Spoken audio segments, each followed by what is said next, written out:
La i30, c'est la compacte de Hyundai, concurrente des Mégane, C4, 308, Golf, Focus, etc.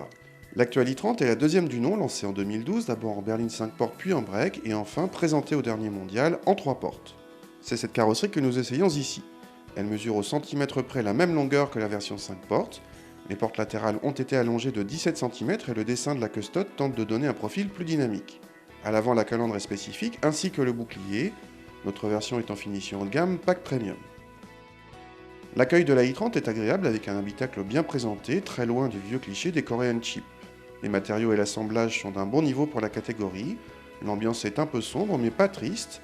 L'agencement des commandes est simple, sauf pour le volant surchargé de boutons. Bonne surprise, les places arrière, certes moins accessibles que dans la berline 5 portes, offrent une bonne habitabilité une fois les passagers installés. Même la place centrale est praticable, mais la largeur devient alors limite. Le coffre atteint 378 décimètres cubes, soit le même volume que la berline 5 portes. On aurait pu s'attendre sur cette version 3 portes à une conduite plus dynamique que la 5 portes, et il n'en est rien. Cette i30 reste confortable et sûre, mais n'apparaît pas plus agile que sa sœur. Le moteur est doux à l'utilisation, mais on a toujours l'impression qu'il manque une partie des 128 chevaux annoncés. Il ne faut pas hésiter à jouer de la boîte pour relancer. Heureusement, la commande de boîte est plutôt agréable. L'attaque de freinage très franche peut surprendre au début. A noter également la possibilité de modifier l'assistance de direction selon 3 modes, confort, normal ou sport.